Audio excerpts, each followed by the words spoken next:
Welcome to Walk Over History. This week we're in Dorset, looking at its rich military past. There's death, destruction, and a little bit of dirty dealing. Dee, come up and say hello. Let me introduce you to our guest. This is Dee Bartell. She's a matron in the army. Hello and welcome to the show. Climb away. Joe, come and say hello. This is Joe Miller. He's a local lobster fisherman and he'll be walking with us today as well. Off we go. Yeah, I know we're not walking yet, but it just seemed appropriate to arrive on a tank somehow.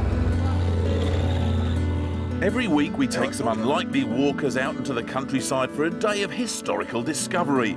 Today's route will take us through the military ranges near Wool, past the Tank Museum, across to Moreton, before heading down to the coast at Lulworth and across to Tyneham, a lost village stuck in a time warp. It's a walk involving a true legend of the desert, some perfect coastal views, and some fishy tales from this character. It's quite a likeable one. I don't agree with it now, wouldn't you? Yeah. Our walker Joe comes from a long line of fishermen that spans over 500 years, and we're going to find out a lot more about his family's fishy history. Capt Dee Bartell, who brought along her dog Sheldon, is stationed nearby as a matron in an army hospital. We were en route for the Tank Museum. Maps are all very well, but sometimes it's easier to ask the locals. Excuse me, you wouldn't happen to know where the Tank Museum is, would you? Oh, Lord, yes. Just up the road past the manor. Our guide turned out to be Geoffrey Hide, a shepherd who took us on a slight detour to show us Woolbridge Manor, scene of a literary honeymoon from hell. Now, you wanted to know about this house, didn't you? Yes, what's so famous about it? Oh, it's a wonderful house. This author, Thomas Hardy, wrote a famous Tess of the D'Urbervilles book about it. It is historically very interesting, and he picked it up as the place where Tess came for a honeymoon with Angel Clare.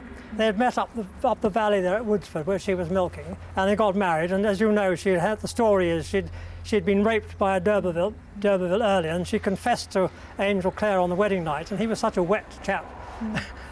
He wouldn't then do anything about it. He went off to bed downstairs and she had to go to the bedroom.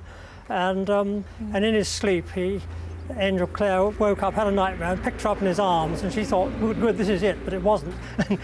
And he picked her up and took her down to Bindon and laid her in the old abbot's empty tomb. And again, there was meant to be an underground passage from the hall in there to Bindon Abbey, because the monks were in Bindon and the nuns were here. That's the story. What were you saying about the place when we were walking up towards it? I think it's meant to be haunted, isn't it? If you have D'Urberville blood in your veins, you're meant to be able to see the D'Urberville coach and four come over the bridge with a headless coachman. That's right, yeah. Perfect, thank you very much. Very nice to meet you. Thank you for showing us around. Okay. Thanks very much. Get Have on. a nice Thank trip. you. Bye-bye. Bye. Bye-bye. Sheldon, come on. So, keeping an eye out for headless coachmen, we made tracks to the Tank Museum. It can't be that hard to find. We're heading in the right direction. Come on, Sheldon. I'm sure we'll come across it sooner or later.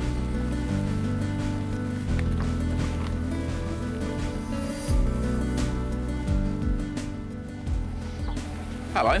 Hello, You're David. David Fletcher, yes. Hello. Nick. David Fletcher, the Tank Museum's resident enthusiast, was there to show us the highlights of the museum. But Sheldon was more interested in the flagpole. I thought you might like to see some of the earliest tanks to begin with. We've got a huge collection, but this at least to get us started. Why is it such weird camouflage on this one here, all the different colours? It was meant to break up the outline of the thing, but by the time they'd been on the Western Front for a little while, the mud soon wiped that out. So they gave up doing that and just painted them brown. Wow, what about this thing? Oh, this is the very first tank. This was actually designed by the Royal Navy to start off with. The Army would have nothing to do with this kind of thing. What's the tank called? But it's called Little Willie. Oh, yeah. The reason is supposed to be that it was a rude name for the Kaiser. I don't understand that myself, but that's what they say. It doesn't look very little to me. No. No, it's not. Dee was going to be even more impressed by the next exhibit. The 1918 Mark V tank was the largest World War I tank ever built, but it came too late for thousands machine-gunned in the trenches. It'd be like being in the inside of the bonnet of a car when it's driving up the motorway. Yeah, about the same. We'd hardly started and we'd walked miles already. There are 150 tanks on display at this museum. The worst tank in the world. Is it? And David was determined our walk over history would include each and every one. Crusader was our most famous desert tank. They were issued to the German parachute units. Sort of like an early quad bike. This is my absolute favourite, Rolls-Royce Silver Ghost. That's Yes, he'd kept his pride and joy until last. The nearest thing to perfection in an armoured vehicle that you will ever see. Really? Yeah, I think so. I think they're beautiful machines. Is that what I think it is over there? It's to do with Lawrence of Arabia. Is it? I'd love to, yeah. Come with me. It was a 1930s Brough Superior motorbike, Machine, no, a it's, favourite of T.E. Lawrence. He was stationed here in the early 20s for a short while, and then came back to retire here after his service in the RAF was over. And if you're interested in Lawrence, you're in the right area. You've only got to go a short way up the road, and you'll come to the spot where the accident took place. Yes, we're deep in T.E. Lawrence land, World War I legend and hero of one of the great films of British cinema. He was on his way back from sending a telegram from Bovington Camp when he was killed in a motorbike accident, aged 46. Expected something massive really, for someone. I wonder what it says. Near this spot, Lawrence of Arabia crashed on his motorcycle and was fatally injured 13th of May 1935. Yeah, I've been up and down here loads of times. I never knew this was here. There are wild conspiracy theories about Lawrence's death, saying he was murdered by the establishment. However, Margot Robinson of the T.E. Lawrence Society is having none of it. Well, I mean, the media would have you believe anything. Yes. Yeah. I think that it was a simple accident, and the public don't like their heroes and heroines to have a simple accident like other human beings, you know. Yeah. Rather like Princess Diana. Yeah. The day after, they were speculating about the cause of her death, weren't they? Yeah. Still are, really. Yeah. Yes, and they're still speculating about his death. So, As we were deep in Lawrence country, Margot suggested a trip along the footpath to the village of Moreton, where her hero is buried. I think it'd be a good idea to go across. Lawrence of Arabia became famous during World War I, when he persuaded many Arab countries to unite on the side of the British. But Dee was more interested in the man behind the legend of Lawrence. You never hear his name linked with any females or... Well, he had women friends, but he liked intelligent women. Yes. And they say he liked women over 60 because they could be on his intellectual level. You know? Yeah. it was an interesting combination though, wasn't he? He was an intellectual and yet he was so interested in speed, in motorbikes and in aircraft. Yes, he used to say speed was his only vice. Really? Yes, he didn't drink. He never drank alcohol. He didn't smoke. And We this were en was route his to only Moreton vice. and being very careful to stay on the straight and narrow. It's an army firing range, and if you stray off the footpath round here, you could become a legend too. Yeah, about 25 different countries, isn't he? Good boy. Gosh, I Some lunch for us, So are there many people around here that are in the Lawrence Society? No, there aren't. No, there are a few, but they tend to be rather elderly now, you know. And some of them have died, some of the leading ones. The military had an impact on everything round here. Even the 17th century church where Lawrence is buried was bombed in World War II. It is. It's the Church of St Nicholas where the funeral was held, Lawrence's funeral. And the church was packed with hundreds of people. Well, 170. Mourners included Winston Churchill. Hundreds more. The church is also famous for its unusual windows, designed by the artist Rex Whistler. The mysteries that surround Lawrence continue at his grave. A bunch of white roses has been placed on it every August since the end of World War II, but each year there's one less flower. The only clue is the message on the card, which reads, "Until the year 2020, in loving memory, Tess." That d'Urberville girl really gets around, doesn't she? In loving memory. Yes. Thanks very much. We left Margot pondering the mystery of the flowers whilst we worked on the mystery of the map and how to get to the coast. Right, well, time to move on. Now, we're up here at the graveyard. OK. We're going to just travel down here, over the hills. We were heading for Lulworth Castle, going past Wool and Coombe Keynes. It would be quite a hike, and there is mutiny in the ranks. 12. We haven't had lunch yet, and that's an awful long way. It's an easy walk. No, I'm sorry. Are you saying that because you know route marching? I haven't been fed for 2 hours. Well, yeah, but we have to walk because this is a walking programme. We don't have any option. Leave it with me. Dee was determined and hailed a rather unusual taxi. I'm not walking. No, you go ahead. This is a walking programme, and I'm going to walk. I'll take the dog. The deserters hitched a ride in an American Army Jeep, the leftover from World War II when Dorset was home to thousands of American soldiers preparing for D-Day. Here we go. You stay with me. Even the dog's left me. I don't care. I'm going to press on regardless. Onward, upward, into the blazing sun.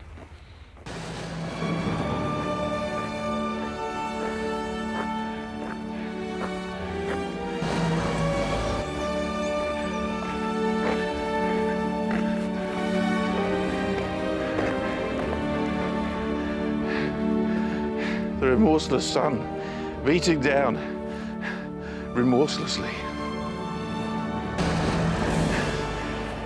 This is ridiculous. Come back! Come back! Oh, you're walking. No, I've sort of got off the idea of walking, you're quite right. But there's plenty of walking coming up in part 2. But that's not how the locals round here got their exercise. I mean, there was nothing else to do, was there? There was no television or anything like that. No, So no electric. all they ever seemed to do was make children.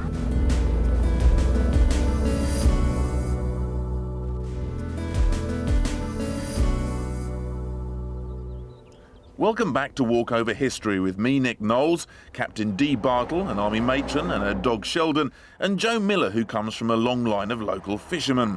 Having walked over 4 miles in the baking heat of the noonday sun, we were flagging, so we decided to hitch a lift in a World War II Jeep. We were en route to the coast via a small pad in the country, Lulworth Castle. But hey, after all, this is a walking programme, so it's time to say goodbye to the American taxi. Smashing, thank you very much. Cheers. Thanks very much. Great, thanks very much. Lovely to meet you. Bye. Bye. Wow, pretty impressive, eh? Yes. It's beautiful. Built 1608 1608. as a hunting lodge to entertain the court of King James. Yeah. Yeah, sold in 1640 odd to a family that still owns it to this day. Oh, I'm very impressed with your knowledge. Well, I just found it on a pamphlet that I just picked up off the floor. Oh, God, dear. Cheating. These boys up here are a bit butch, aren't they? Yeah. Oh, no females, I see. I don't know, they're wearing dresses. Oh, I think that's because they're Roman, actually. Oh.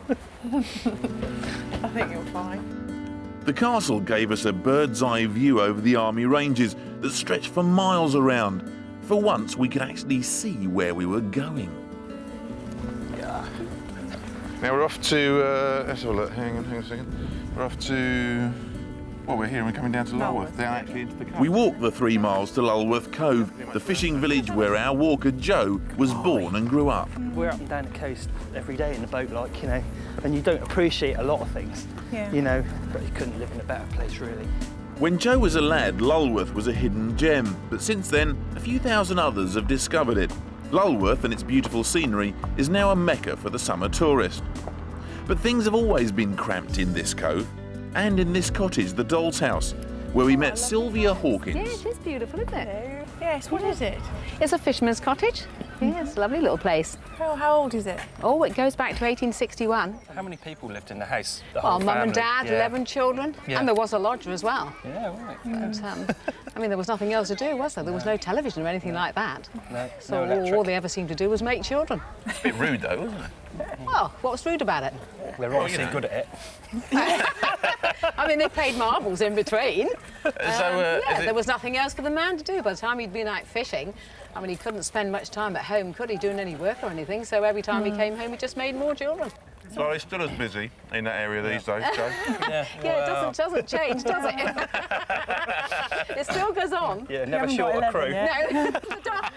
Having learnt about the Dorset way of doing things on shore, Joe took us to meet his dad for some fishy tales of the sea. See if you can guess where he lives here. Well, you're all fishing family, aren't Yeah, we've been here for hundreds of Well, years, it's like, you know. one of these cottages. Yeah. Oh, you? Well, it's... got to be the one with the anchors outside. Yeah, you're right. Joe's dad, Jim Miller, has fished since he was 13 years old, and even in retirement, he still earns some beer money doing up the lobster pots. Hi, Sheldon. Oh, then. Oh, wait. Oh, Nick. Didn't find wrong, did you? People at sea tend to be quite superstitious. Are you? Yeah, in a certain way, yeah. Of course I am. I never wish on a boat. Oh, you never have. Do you have a woman on your boat? That's another one, isn't it? I'd like a woman on a boat. I don't go there now, wouldn't you? Yeah, we go out there to get away from them. Too bloody do you do. Yeah. So would you, after all these years at sea, would you have swapped it for something else if you had the chance? No, certainly not. Why not?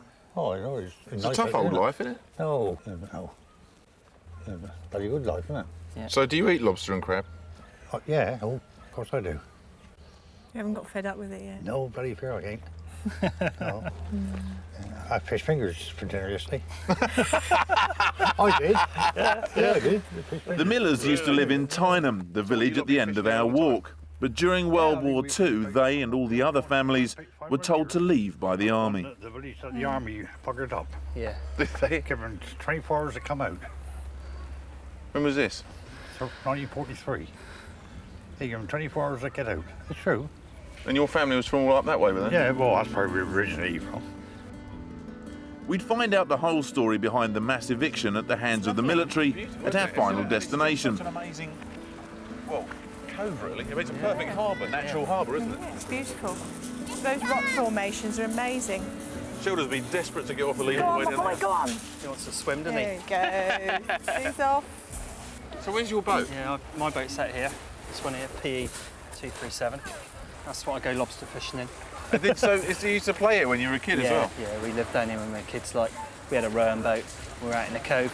We always had to stay inside the cove, you know, because my dad wouldn't let us go outside. But we were down here all day, causing trouble. All right, well, look, we've got to move on now, so we'll do a little bit of mapping here, OK? Because this is, well, if I put it that way round, it's most obvious, isn't it? It was back onto the Army ranges for the last 4 miles along the southwest coast path past Warbarrow Bay and onto Tyneham. But as we found out, stunning scenery goes hand in hand with some very steep hills. Hang on. So come and sit down. Give me Okay. a minute here. There you go. Oh, wow. It's not the easiest walk in the world, this, is it? No. It's all right for you, because you go jogging every day. No, I do try. And route marches. Not that often, no. And walking the dog. And you, of course, are in the boat every day. Yeah. Fitness and things, isn't it? That's right, yeah. Yeah, I think I'm pretty fit. Never mind, if you gave up the cigarette, it would help. Don't say that. People aren't supposed to know. OK, look, let's do some map stuff, shall we? Come and have a look in. We came in over Hanbury Trout. Yeah. And that's presumably, that's it over there, isn't it, with the big white long scar? That's the one, And we've got to head off over the ranges in this direction and just over the page here. That's right. Yeah. So I've got my breath back now, even if I am unfit. That time we pressed on, I think. Another fag. Has Sheldon got over the edge yet? No, there No, he is. he's still charging around like a... Onward and upward, forward. And I do mean up. This isn't a walk for the faint-hearted or for those scared of heights, but the hard work is rewarded by some of the most beautiful views along the south coast, and some of the ugliest. The army allowed us a close look at their tank graveyard. These tanks have served in conflicts all over the world, but there's no rest in this retirement. They're now used as target practice. But because it's out of bounds, this tank junkyard is also a haven for many rare breeds of bird and plant. In your experience, if you've got the old Red Cross painted on the side of a troop carrier because you're bringing injured people back, do the opposition generally take note of that and leave them alone, or do they tend to get hit as well? Well, to be quite honest, I haven't been to a war situation except for Bosnia. And when we got there, it was when the United Nations handed over to NATO, so it was a little bit quieter. And we were a field hospital, so we were quite big. So yes, I think most people do respect the Red Cross. There's the Red Cross one there. See that? I mean, that's got Gulf War. I wonder why that ended up in the tank graveyard. Maybe the Americans shot it. Easy. Be careful. I'm sure you couldn't possibly comment on that, could you? I'm not saying a Sort of thing word. they do, wouldn't it? We picked up the pace to get to Warbarrow Bay just in time to admire the view that Joe's forefathers used to enjoy every day. Local historian and Tyneham activist Rodney Legg was there to greet us and tell Joe all about the spot his family used to live in. Well, one of you knows quite a lot about it. Yeah. Your family home. 3 centuries of millers, the last ones being Jack and Harriet Miller, 6 days before Christmas when they were evicted in 1943. It's just Joe's parents and 200 others had to leave when 6,000 acres were taken over by the army for military training. Everyone thought they'd be returning home one day, but the army decided to stay, and fishing cottages were flattened. Super house with stone roof and fireplace at one end, and the boats and their boat house at the other.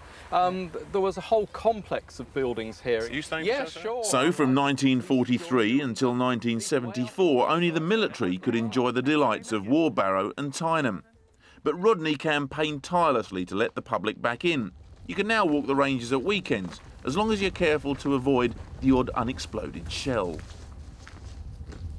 This must be a bit weird for you back at the old family home. Yeah, it's good to look around and see things like again. Yeah. Anyway, I'm off up the churchyard now to look at the graves. OK, Yep. well, so catch up with you later. Yeah, Okay. see you later. While Joe went off to look up some old family members, Rodney prepared to meet the army officer he'd been battling with for years, Major Mick Burgess. So you chaps know each other, do you? Oh, yes, of old. And, well, one time we were on each side of a conflict, and now he's the best thing that's happened to this place. What do you make of this conflict over the years then? Well, as you appreciate at the time, we were all trying to do our job. Rodney, like anybody else, had a particular mission in life, was to get us out. But we really needed time, and as he knows. And there was a time where I think we had an old signwriter who was due for retirement, but in actual fact he couldn't be retired because he was going full scale because of him chucking the signs in the cliff or over the cliff. You're going to show us around some of this? Yeah, Can you show us some of the things? Yeah, absolutely. Right, well, I'll go off and see Joe, whose ancestor worshipping in the grave. OK, we'll see you a bit I'll later. catch up with you later. So what do we look at first then? Well, this is what they call Post Office Row, and it was a number of... Post Office Row used to look like this, but 45 years in battle can take their toll. Where this was, shall we say, the shop, and where they used to have the sweets. Those places over there, you see with the holes in the wall, there were some ovens there, and there's another one the other side, and they used to bake all their own bread.